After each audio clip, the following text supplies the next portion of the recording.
Gente, essa semana eu quero falar sobre uma coisa que tem aparecido com muita frequência nos comentários e nas mensagens que eu recebo de vocês, nos inbox, aqui no vídeo, no e-mail. Pode ser que isso sempre tenha estado presente e que eu só tenha reparado recentemente. Pode ser.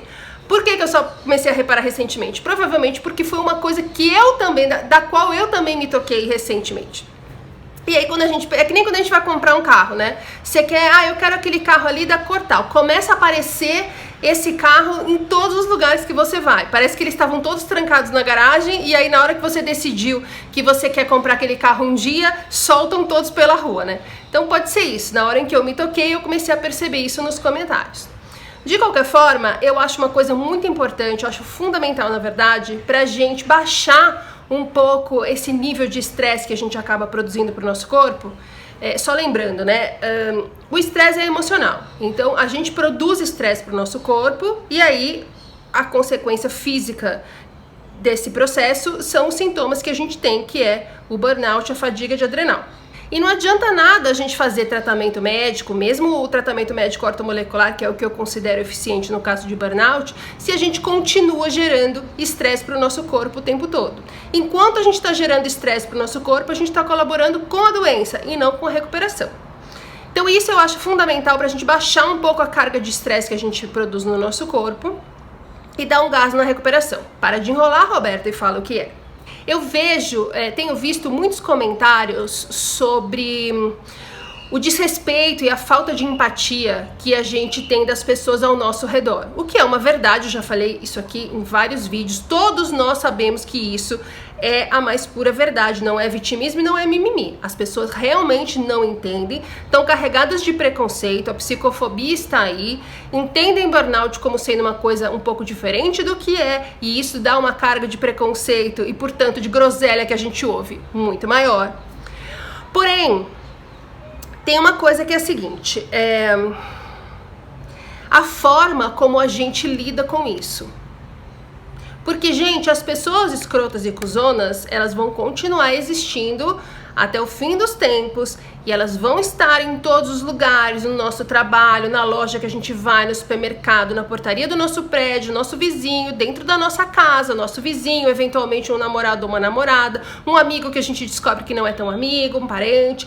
A gente ouve groselha, às vezes, das pessoas que a gente menos esperava que fossem cuzonas.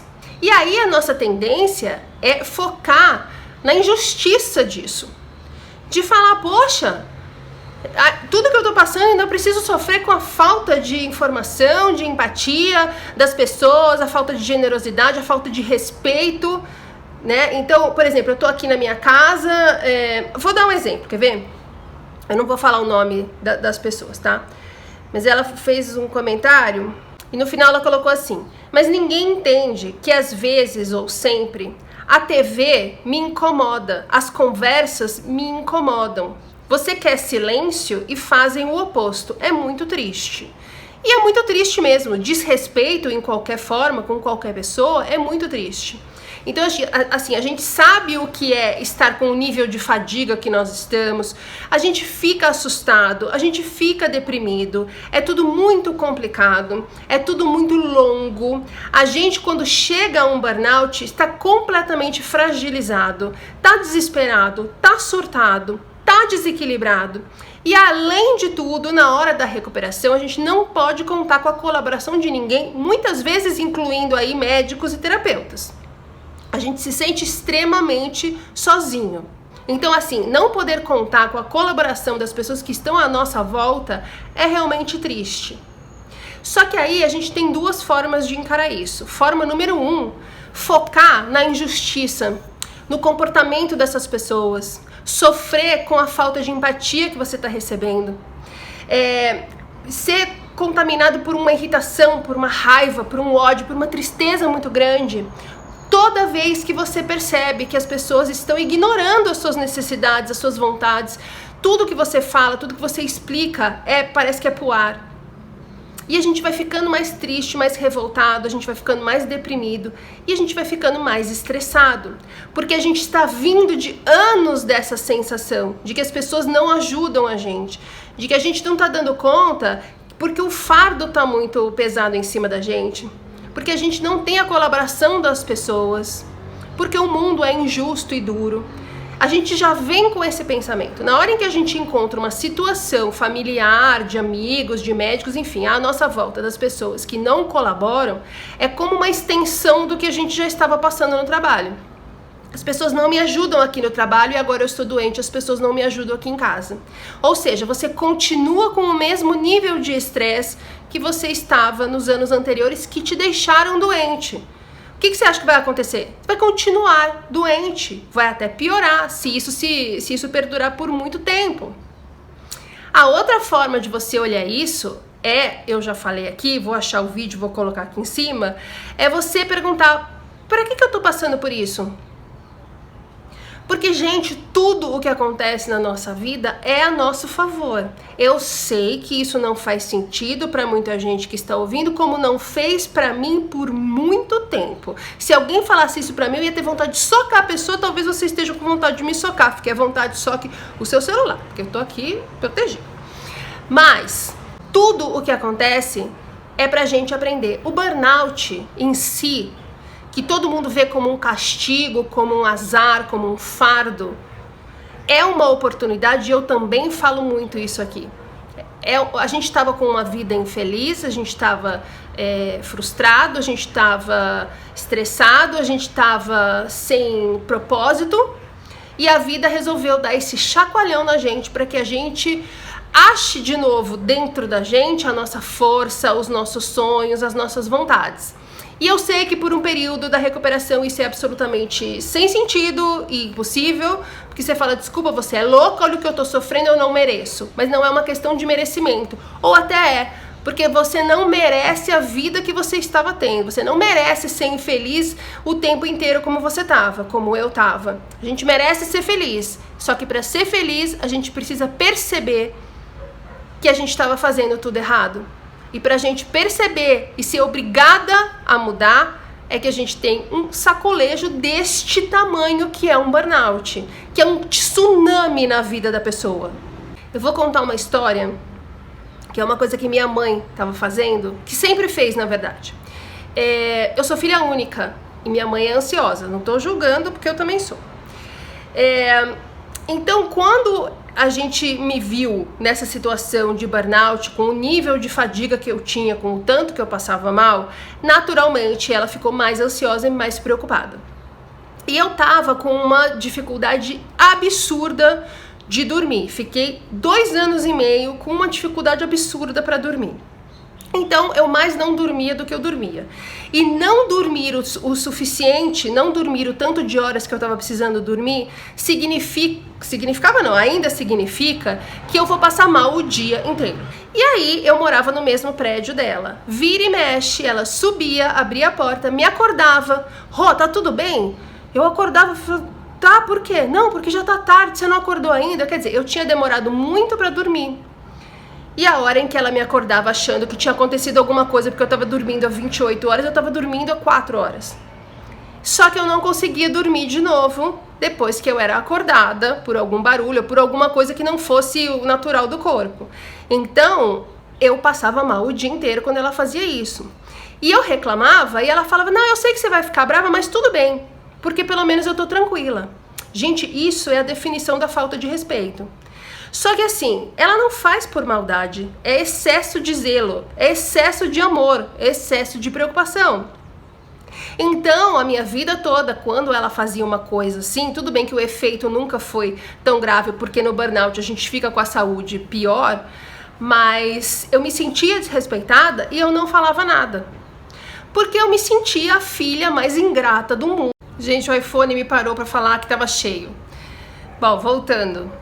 Então eu me sentia a filha mais ingrata do mundo de reclamar de uma coisa que era excesso de cuidado, entendeu? Mas ao mesmo tempo, aquilo me deixava tão irritada, me deixava numa ansiedade que aquilo eu ficava remoendo dias, irritadíssima e tristíssima por eu ser colocada numa situação que me violenta tanto, que me desrespeita tanto, sem eu poder fazer nada. E aí vem aquela sensação de impotência, eu não posso mudar isso. Porque eu achava uma puta sacanagem eu fazer qualquer coisa que fosse ofender ou chatear minha mãe. E aí uma vez eu li um texto que é até do meu ex-terapeuta, que ele escrevia num blog da Vejinha. E aí ele estava contando o caso de um menino, de um paciente que chegou a ele, que ainda era uma criança, que fazia xixi na cama. A mãe levou preocupadíssima e no resumo da história, o final do texto, era o seguinte: a mãe ficava tão em cima dele que quando ele acordava à noite para fazer xixi, ele sabia que qualquer barulhinho de abrir porta, de fechar porta, a mãe já ia aparecer. Tá tudo bem? Tá tudo bem? E ele ficava possuído com aquilo. Ele se sentia muito... Aquilo era muito opressor para ele. Se sentia muito violentado na privacidade dele o dia inteiro. A mãe perguntando, tudo bem? Tá tudo bem? O que aconteceu? Então, o que ele fazia? Ele não ia fazer xixi. E acabava fazendo na cama. Eu aproveitei esse texto numa época que minha mãe estava passando de todos os limites do meu ponto de vista, e eu sei que não é por mal, mas eu também sabia que não podia ser assim. Sentei com ela, citei esse texto, falei super na boa, sabe? Porque não adianta você falar, não sei o que, não sei o que. A pessoa não tá fazendo por mal, gente. Você não pode ser tão defensivo a ponto de atacar a pessoa. Você precisa explicar o seu lado, né? Você entender o lado dela, você precisa explicar o seu para ela entender o seu. E nós chegamos num consenso. Não é como eu gostaria, mas certeza que não é como ela gostaria também. Mas nós chegamos no meio do caminho que não oprime, não desrespeita e não irrita nenhuma das duas. Ela não fica extremamente preocupada e nem eu me sinto totalmente desrespeitada. Então, o que eu quero contar com essa história é o seguinte: percebe como tudo o que a gente passa, que estressa a gente, que irrita a gente, é alguma coisa que a gente precisa aprender a lidar de uma outra forma? É uma coisa que tá ali pra gente aprender alguma coisa, principalmente aprender sobre os nossos limites, a impor os nossos limites sem necessariamente passar do limite da outra pessoa. Porque quando a gente fala em impor nossos limites, muita gente acha que é aquele negócio de, aqui, comigo aqui é assim, quer, não quer, não quer. Não é isso. Nós não vamos desrespeitar ninguém, principalmente o amor das pessoas pela gente, porque muitas vezes as pessoas querem ajudar e acabam falando merda e a gente fala, pô, não acredito que a pessoa não tá entendendo. E fica chateado, entendeu? Por mais que você entenda que a pessoa quer te ajudar, se é desrespeito, você tá irritado, você tá se sentindo, você fica triste, você fica chateado, você se sente desrespeitado, você estressa. Gente, tudo que nós estamos passando é pra gente aprender alguma coisa. Olha um outro comentário aqui. O que mais me dói é a solidão da síndrome, a falta de empatia. Mas eu vou trilhar um novo caminho e com o zoológico todo se for necessário. Então, ok, que bom que é uma atitude de eu vou conseguir apesar do que está acontecendo, mas o que a gente precisa ter na cabeça não é apesar do que está acontecendo, nós vamos conseguir com tudo o que está acontecendo, porque nós vamos aprender a viver bem e sem estressar no meio do ambiente em que a gente vive. A não ser que, como o emprego, a sua família de alguma forma tenha colaborado tanto para o seu burnout que aquilo se tornou seu trauma. Aí você precisa realmente, da mesma forma que eu falo, sai do trabalho que te deixou doente, porque você nunca vai sarar no mesmo ambiente que te deixou tão estressado, vale para a família ou para qualquer coisa. Isso faz parte de você entender o seu limite e achar uma forma dentro de você de viver em paz, apesar daquilo ou com aquilo. Então, se eu vivo numa casa em que todo mundo me desrespeita e me oprime a um ponto em que nem parar para conversar e expor a minha dor vai adiantar, eu vou tentar ignorar o que estão falando. Se é absolutamente impossível porque a coisa é muito violenta, eu vou ter que sair deste ambiente. Entende? Isso é entender o seu limite. Isso é entender o que você precisa fazer por você. Não importa o que vão falar, o que vão achar, se vão achar que você é ingrata, você tem que fazer o que é bom para você, desde que não desrespeite ninguém. Da mesma forma que você não gosta de ser desrespeitado, você também não vai desrespeitar ninguém. Mas você não vai deixar que fiquem te desrespeitando o tempo inteiro. Isso é impor limite. Não é chutar a porta e sair xingando. É falar, desculpa, até aqui pra mim tá ok. A partir daqui nós vamos ter que conversar. Além de entender seu limite, uma outra coisa que o burnout tá aí pra ensinar a todo mundo que chega a um burnout é a não se importar com a opinião dos outros. Porque a gente sabe que uma porcentagem muito alta do estresse que a gente forma e passa pro nosso corpo vem do que a gente, de como a gente lida com a opinião dos outros. Então a gente está sempre preocupado com o que vão pensar, o que vão falar, o que vão achar. né? Do que a gente falou, do que a gente fez, do nosso trabalho, de como a gente é, de como a gente fala, de como a gente está lidando com o nosso tratamento, o que vão achar quando sabem que a gente está com burnout, a opinião dos outros. Isso é uma coisa que a gente também tem que aprender. Então, antes de falar, meu Deus, eu não acredito que eu tenho uma síndrome, um problema de saúde que faz com que as pessoas não entendam o que é, o que eu estou passando. As pessoas acham que eu tenho uma coisa que eu não tenho, elas acham que eu tenho que fazer coisas que não adiantam. Antes de sofrer isso, lembra que isso é para você aprender a lidar com a opinião dos outros. Gente, a vida inteira, aqui, o tempo inteiro a gente se recuperando de um burnout, a gente precisa se perguntar, pra que eu tô passando por isso? Porque tem uma lição aí pra você aprender. Não é bullying de Deus. Você não sofre bullying de Deus. Então, se você tá no meio de uma família que faz questão de não entender o que você está passando e não te ajuda em nada, pelo contrário, você precisa aprender seu limite. Precisa aprender a viver as suas verdades sem se preocupar com a opinião dos outros. Por mais que isso pareça impossível agora e você esteja com vontade de me socar. A gente tem que aprender alguma coisa com isso. Então, tira o foco da injustiça, da falta de empatia, da opressão e do desrespeito e põe o foco no que você precisa aprender com aquilo. Você vai ver como vai mudar a vibe. Não é fácil, é treino, mas você chega lá mais rápido do que você imagina. É uma outra forma de olhar as coisas para que você possa se estressar menos e assim colaborar com a sua recuperação e não com a sua doença.